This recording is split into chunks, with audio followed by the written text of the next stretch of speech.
Bonjour et bienvenue dans le monde du Guaro Loco.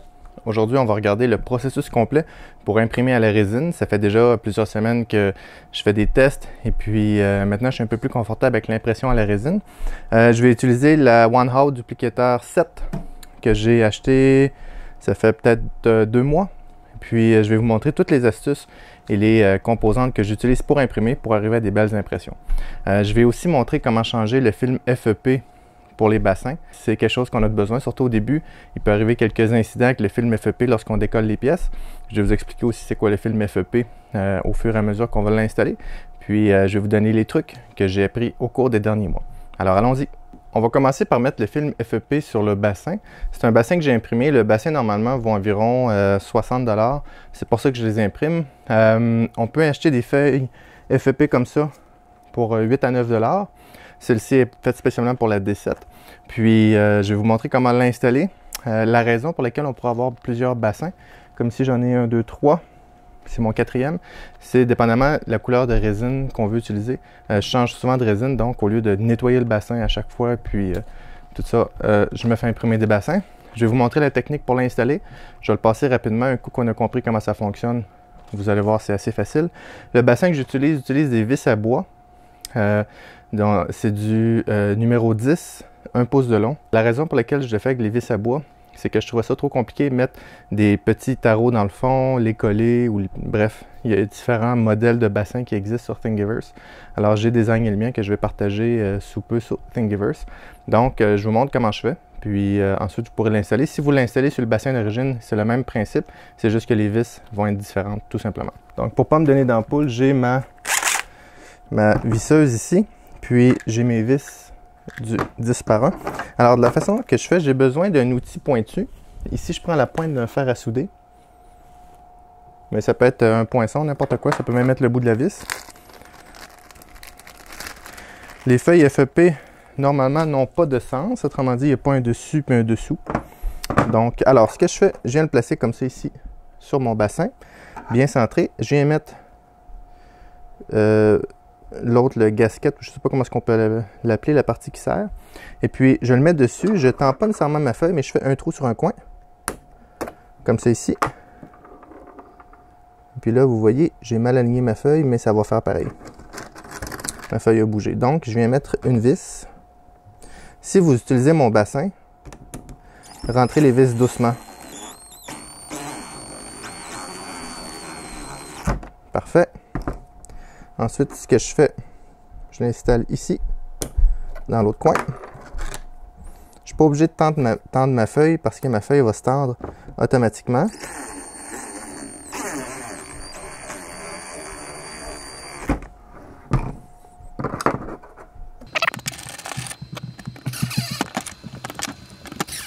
Une fois que mes 4 coins sont faits, ce que je fais, je les place au centre sur les longs côtés.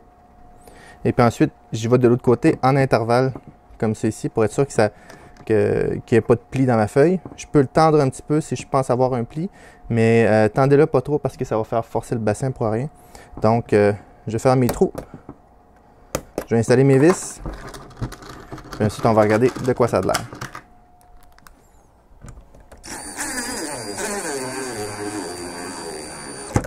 Alors, mes vis sont installées. Je vous recommande pour serrer le gasket ici, ou le joint, faites-le à la main. Faites-le pas à la visseuse pour être sûr d'avoir la bonne tension, rien casser. Maintenant, j'ai un extra pellicule ici. Alors, je prends une lame de rasoir neuve et puis je viens juste la couper en frottant le bord ici comme ça. En m'assurant de rien laisser pour ne pas briser mon écran LCD dans le fond de mon imprimante. Parfait. Puis ensuite, je m'assure que mes vis ne dépassent pas.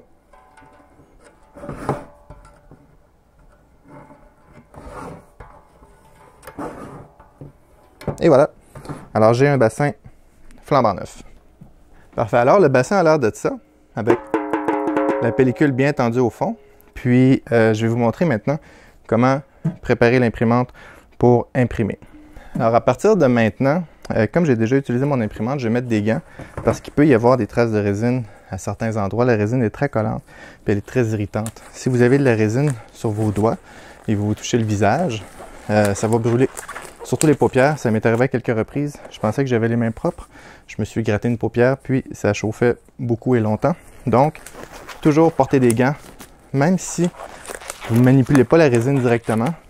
OK, première étape, c'est de l'allumer, puis d'installer le bassin dessus et de la mettre au niveau. Alors pour ça, en passant, je ne vous ai pas montré, puis je ne l'ai pas fait non plus. Il y a des trous ici parce qu'il n'y a pas de vis. Alors, il faut juste que je perce le film, puis que j'agrandisse le trou pour la grandeur de l'espace. J'ai oublié cette étape-là. Évidemment, l'imprimante arrive déjà avec un bassin. Le bassin est un petit peu plus petit que ça, le bassin que vous allez avoir. Celui en métal. On va l'aligner dans le trou. Et voilà. Parfait. Alors, je mets mon bassin au fond. Je mets mes vis. Que je m'assure de bien serrer. Pas trop non plus pour ne pas rien briser. Hop, voyez-vous. Entre mon bassin et mon écran. En passant, je vais vous montrer où l'écran. L'écran est ici. J'ai un petit poil, un cheveu. Et voilà. Il y a beaucoup de statique après ces pellicules-là. Alors, je réinstalle mon bassin. J'installe mes vis.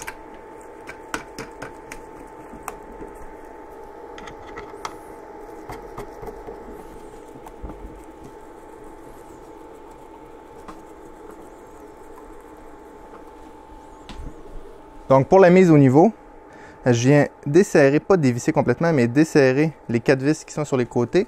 Donc cette partie-ci peut bouger librement.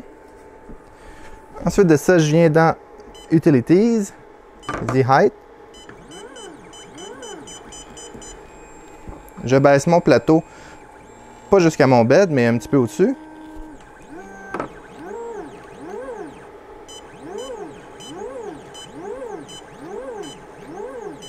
Lorsque je suis proche, je fais un home, la petite maison.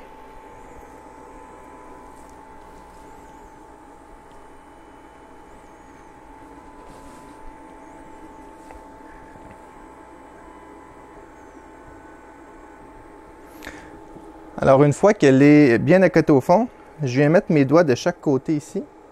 Et je viens pousser sur chaque côté, pas très fort, mais juste pour qu'ils tiennent bien au fond. Alors, je pousse dessus et je visse mes 4 vis. Serrez-les pas trop pour ne pas rien briser, mais il ne faut pas que ça bouge non plus.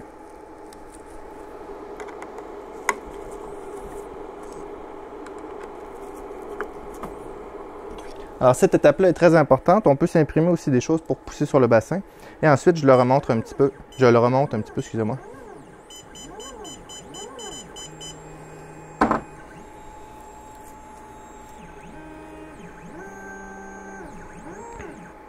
Parfait. Maintenant, la surface ici, vous voyez la mienne est un peu graffinée. Je ne sais pas si on arrive à voir avec les reflets. Je l'ai sablé. Alors, je l'ai sablé avec un papier sablé 800 dans ce sens-là et dans ce sens-là. Puis aussi, à force de décoller les pièces, elle s'endommage un petit peu.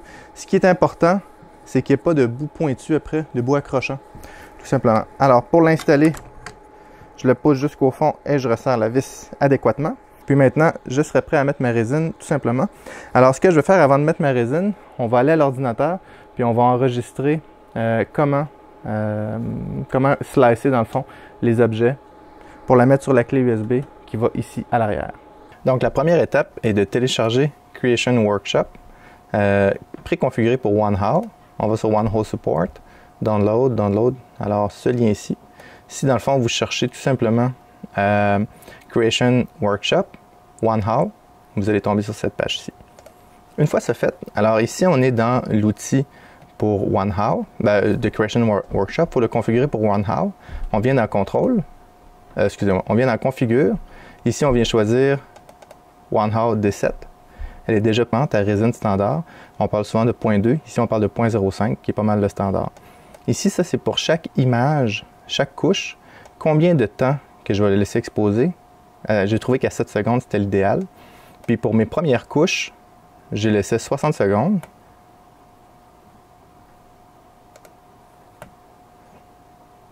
Pour mes premières couches, je les laissais 60 secondes. Je faisais 4 premières couches. J'ai désactivé l'anti-aliasing parce que ça me causait des problèmes, mais je vais peut-être le réessayer plus tard. Puis ici, c'est important de faire l'autocalque. Dans le fond, je lève de 6 mm à 40 mm par minute. Pour la base, je lève à 25 mm par minute. Puis je fais un déplacement normal de 80 mm par minute. Puis ici, c'est important de cocher Export to CWS. Alors ensuite de ça, un coup j'ai fait mon autocalque, je fais Apply Change. Puis je reviens dans 3D View. J'ouvre le fichier STL que je veux utiliser. Ici, c'est une plaque du Guaro Loco. Alors ici, je vois ma plaque. Je l'ai faite pour qu'elle rentre parfaitement dans le bed. Alors ici, je pourrais ajouter une deuxième plaque ou la supprimer. Et puis je pourrais ajouter aussi un autre item ici, puis le déplacer par la suite. Alors on va laisser ces deux-là, puis ensuite je vais vous montrer comment les déplacer. Alors ici, j'ai mes deux items. C'est ici que je peux les enlever ou les configurer. Alors ici, j'ai mes informations sur les différents objets. Ici, je peux les déplacer. Alors ici, si je voudrais envoyer mon cube à l'arrière, je vais supprimer mon cube tout à l'heure, ou une réorganisation automatique. Ici, c'est si par exemple j'en ai un qui est plus élevé un peu, ça vient le remettre au niveau de la plateforme. Puis ici, c'est pour le mettre au centre, mais il le met au centre aussi sur les Z. Alors, ce qui n'est pas nécessairement une bonne chose. Ensuite de ça, je peux l'imprimer miroir. Je peux agrandir ou rapetisser. Par exemple, je veux agrandir de 10%. Je le mets à 110%. Et à chaque fois, j'augmente de 10%. Ou le diminuer de 10%.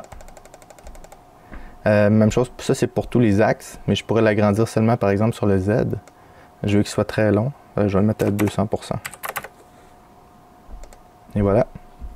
Je peux convertir en millimètres ou en pouces. Je peux faire une rotation. Par exemple, une rotation sur le Z de 45 degrés. Tout simplement. Puis ici, je peux voir de différentes façons, là, tout simplement. Alors, je vais supprimer mon cube. Je vais mettre ma plaque bien au centre. Parfait. Alors ça, c'est la première étape. La deuxième étape, on va dans le configure. On s'assure qu'on a choisi le bon profil, la bonne résine. OK? Puis, je reviens ici et je sauvegarde. Je vais sauvegarder, par exemple, puis il enregistre en CWS, enregistré. Puis ensuite, vient le temps de le slicer, c'est-à-dire de créer toutes des images fichiers avec ça. Ou des fichiers images, excusez-moi. Alors, on clique sur la petite pointe de tarte, on choisit le profil et on fait Slice. Ici, c'est un profil qui n'est pas très long, il y a juste 140 couches. Parfait. Une fois que c'est fait, je viens dans Slice View. Puis ici, je vais voir mes différentes couches. Je m'assure que tout est correct. Si vous ne voyez rien apparaître, c'est parce que vous avez eu un problème avec le slicer. Alors ça, c'est les images qu'il va faire apparaître sur l'écran LCD. Alors une fois que ça c'est fait, je prends mon fichier CWS que j'ai enregistré tout à l'heure et puis je le mets sur ma clé USB tout simplement. Pour cette impression-ci, je vais utiliser la Wanhao rapide, la grise, Gunmetal Gray. Alors c'est important de le brasser comme il faut avant d'utiliser parce qu'il y a certains produits qui décantent dans le matériel, pas dans le matériel, mais dans la résine. Donc, c'est important de mélanger. Mais allez-y pas pour faire de la broue avec, parce qu'idéalement, il ne faut pas avoir trop de bulles à l'intérieur.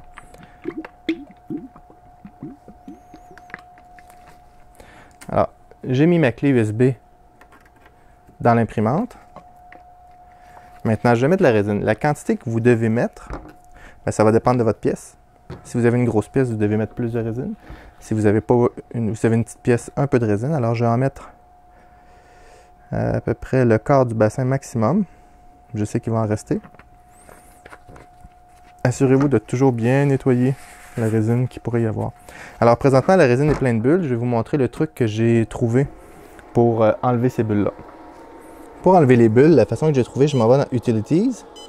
Je baisse mon plateau jusqu'à être un petit peu au-dessus de la résine.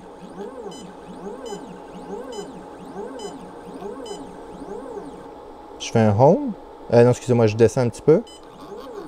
Je descends un petit peu. Là, je fais un Home. Alors, mon plateau est dans la résine présentement. Ce que je fais, je le remonte.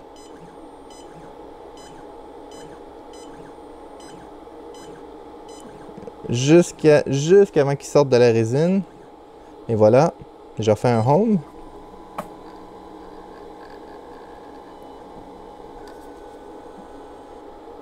Et je le fais 2-3 fois comme ça. J'ai trouvé que ça enlevait les bulles dans la résine. Alors une fois que ça c'est fait, que je suis bien home, je remets mon couvert pour pas trop exposer ma résine au rayon UV. Ensuite, je viens faire, je me viens au menu principal, Print. Alors je viens choisir mon fichier ici qui s'appelle plaque Guero. Guero plaque que je l'ai enregistré ou plaque Guero? Guero plaque. Et je fais. Ici, je vois que j'ai 176 layers. Alors, je fais tout simplement print. Et ça va imprimer. Tandis que ça imprime, je vais vous montrer les outils que j'utilise, les outils qui sont très importants. La première des choses est de l'alcool isopropylique. Je l'achète au 4 litres, mais vous pouvez l'acheter au litre. Ensuite de ça, évidemment, les gants de nitrile ou de latex. Je préfère ceux de nitrile pour les réactions allergènes. Bon, vous avez le tournevis qui vient avec la One How, c'est super important. Ensuite de ça, quelque chose de très important aussi, ce sont des petits contenants que vous pouvez mettre l'alcool dedans. Vous allez en avoir besoin de quelques-uns. Ensuite de ça, il y a ces pinces-ci. Vous voyez, il y a de la résine après. C'est des petits peignes. Je vais vous les montrer comme ça ici. Pour filtrer la résine. Il y en a un plus petit aussi. Alors ces peignes-là, après une impression, je vais justement les nettoyer. Après justement une impression, c'est important de filtrer la résine pour s'assurer qu'il ne reste pas des particules solides dans la résine. Puis, ça pourrait endommager notre soit pellicule FEP ou bien, encore pire, notre écran de la One How. Donc, c'est des petits filtres, des petits peignes que j'ai trouvés sur Thingiverse, que j'ai fait imprimer avec une de mes imprimantes, mais vous pouvez utiliser d'autres choses. Il y a une autre façon aussi pour filtrer la résine qui est quand même intéressante. C'est avec une entonnoir et une petite passoire comme ça. Ça fonctionne aussi très bien. Lorsque je remets ma résine dans mes contenants, c'est ce que j'utilise. Je le verse à travers ça avec une entonnoir en dessous que j'ai justement ici. Alors ce que je fais, je mets l'entonnoir après ma petite passoire, je mets ça dans mon contenant puis je verse ma résine tout simplement dedans. Puis comme ça, je m'assure. Puis en passant, il y a différents types de passoires. Celle-ci est très très fine. Elle est comme double. Alors plus c'est fin, mieux c'est. Il y a aussi une autre chose, c'est que l'alcool parfois se salit beaucoup. Il est ici. L'alcool devient avec des petits résidus comme ça au fond. Je ne sais pas si vous les voyez là, mais il y a des petits résidus au fond. Alors je me suis fait un petit bassin ici que je vais vous le montrer. Je vais vous le partager sur Thingiverse. Dans le fond, ce bassin ici, à quoi il me sert? Je mets un filtre à café dedans et puis je filtre mon alcool des particules.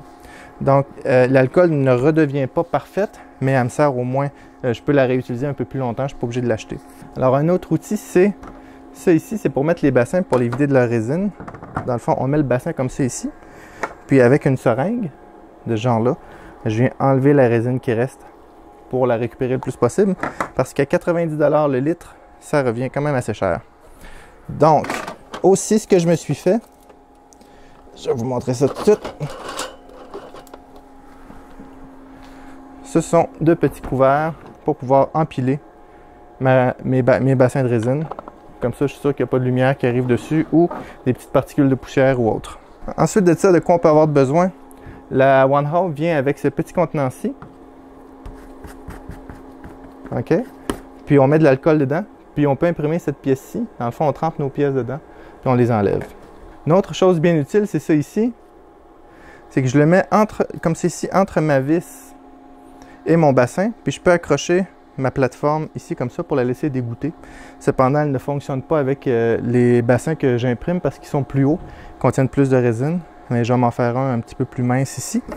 Ensuite de ça, une vieille brosse à dents. Alors pour nettoyer la plateforme, c'est très très utile. Ça permet de bien nettoyer dans les petits coins et tout ça. Puis il y a certaines pièces aussi qu'on peut nettoyer avec ça. Cependant, lorsqu'on nettoie la pièce, elle devient mate. Elle ne reste pas lustrée. Et ensuite de ça, on a la spatule qui vient avec OneHow, qui fonctionne correct. Mais j'utilise surtout une lame de rasoir comme ça ici. Dans le fond, avec la lame de rasoir, je décolle le coin de ma pièce. Et avec ma spatule, je viens l'enlever complètement. Donc, c'est les outils que j'utilise au quotidien. J'utilise aussi la Monocure, comme vous pouvez voir. J'ai essayé la OneHow. La OneHow sent très très mauvaise. Ce que j'aime pas du tout. Donc, je reste avec la Monocure. Puis, c'est pas plus compliqué que ça. Donc, on va attendre que ça imprime. Puis on va continuer par la suite. Parfait, l'impression vient tout juste de terminer. On va regarder si ça a fonctionné. Oui, ça semble avoir fonctionné. Alors, on va juste monter un peu. On va faire arrêter.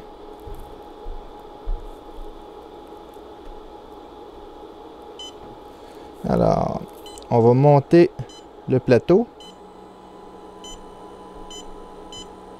pour donner un peu d'espace pour travailler. Puis à partir de ce moment-là, c'est important d'avoir des linges pour essuyer et un peu d'alcool proche s'il arrive un dégât. Alors, on a assez d'espace. Alors, on va essayer d'évacuer un peu de résine qu'il y a sur le plateau présentement. Alors, on va le laisser dégoûter un petit peu. Il est arrivé un problème avec mon plateau ici, c'est que je l'ai mal nettoyé. Mais l'impression a tout de même fonctionné.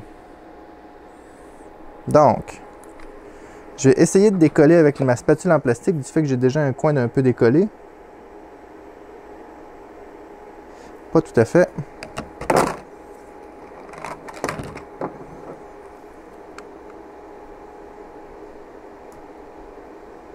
Et voilà.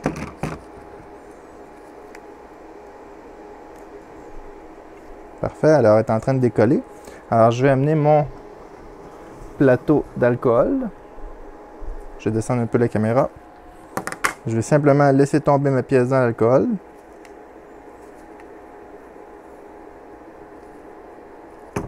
Et voilà. Puis je vais remettre ça en place. Donc je vais fermer mon imprimante pour l'instant. Et je vais la recouvrir pour ne pas avoir trop de rayons UV. Donc, on va nettoyer ma spatule. Donc ma pièce est dans l'alcool présentement. Alors ce que je vais faire, je n'ai pas besoin d'un fini illustré, donc je vais la frotter avec la brosse à dents. Ça accélère le processus de nettoyage.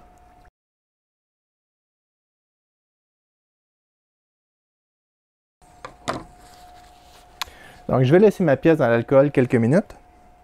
Et pendant ce temps-là, je vais vous montrer comment nettoyer votre bassin dans l'imprimante. Donc avant la prochaine impression, ce que j'ai besoin de faire, j'ai besoin de m'assurer qu'il n'y a pas de particules dans mon bassin. Donc je prends mon petit peigne comme ça ici. Je m'assure qu'il est propre. Parfait. Et puis je viens le passer à l'intérieur de mon bassin comme ça ici. Je m'assure que je ne sens rien non plus sur mon filtre FEP. Si je sens des petits motons collés au fond, ben, il faut que je les gratte doucement avec un morceau de plastique. Et dans ce cas-ci, ça semble avoir bien fonctionné.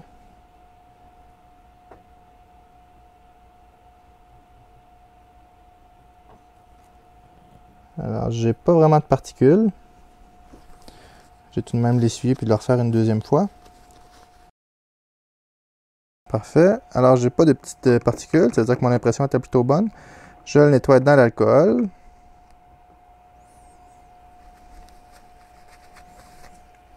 Et voilà, on referme ça ici. Puis, je vais nettoyer mon plateau ici. Pour être sûr, puis je vais sentir avec mes doigts s'il ne reste pas de particules dessus. Ça semble plutôt bien. Parfait. Donc, on met ça aux poubelles. Faites attention parce que c'est des produits dangereux. On referme ça. Et on est prêt pour une autre impression. Maintenant, on va regarder notre pièce. Alors, on voit le petit défaut ici. Je ne sais pas si vous arrivez à voir, mais ça l'a comme décollé un petit peu ici. C'est pas très grave. C'est comme n'importe quel type d'impression. Des fois, on en manque. Je l'ai imprimé 3 fois, puis ça a bien été, puis cette fois-ci, ça l'a pas bien été. C'est des choses qui arrivent. Alors, je l'éponge tout doucement, sans laisser de graines, de petits grains dessus. Puis maintenant, je vais le sécher à l'air chaud. Vous pouvez prendre un séchoir à cheveux pour ça, ou bien toute autre méthode qui envoie de l'air chaud dessus. Moi ici, j'ai un fer, j'ai une base ici comme ça pour qui envoie de l'air chaud. Donc, je mets ça au plus froid, c'est-à-dire ça envoie de l'air à 100 degrés. Puis, ça sèche un peu plus rapidement. C'est juste que je ne laisse pas trop longtemps dessus.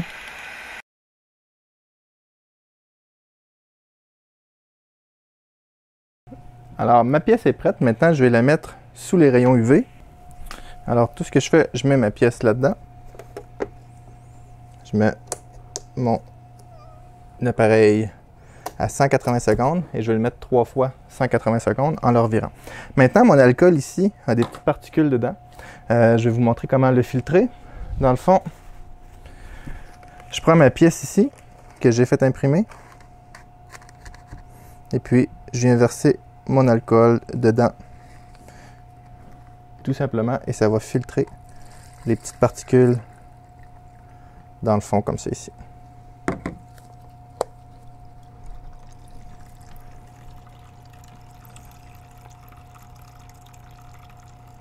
Puis là, ce que je me suis pas aperçu, c'est que j'avais déjà des choses dans le fond de mon bassin.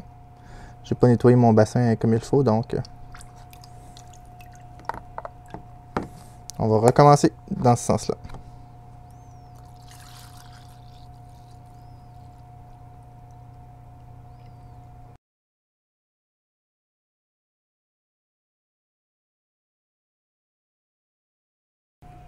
Et voilà, la résine, pas la résine, mais l'alcool est filtré. Alors, c'est pas parfait, mais ça me permet de la réutiliser. Lorsqu'il y a des petites particules en suspension dans la résine, ça vient se coller à nos impressions. Puis lorsqu'il y a des couleurs différentes, ben, ça vient gâcher l'impression, ça fait plein de petits picots. Donc, j'ai refermé ça ici. Maintenant, pour une troisième fois, je vais le revirer de côté comme ceci.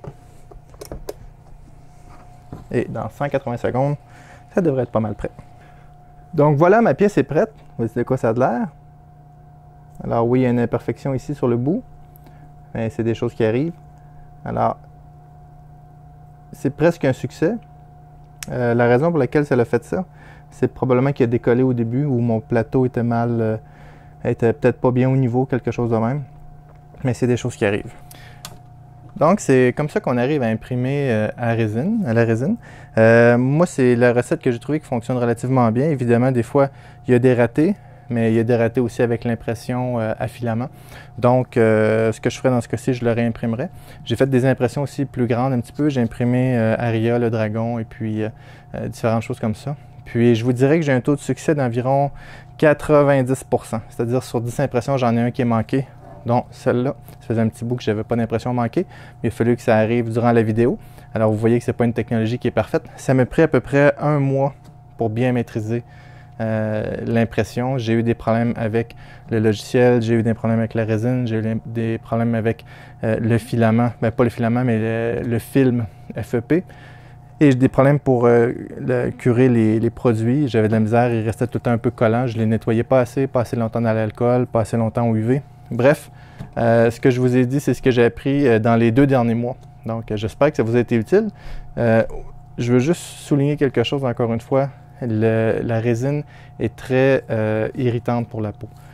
Portez tout le temps des gants. C'est pas toujours plaisant à travailler avec les gants. Puis oui, ça revient cher parce qu'on en passe quand même souvent, mais ça vaut la peine pour protéger votre peau. Alors, si vous avez aimé les vidéos, mettez un pouce bleu, abonnez-vous à la chaîne et à bientôt.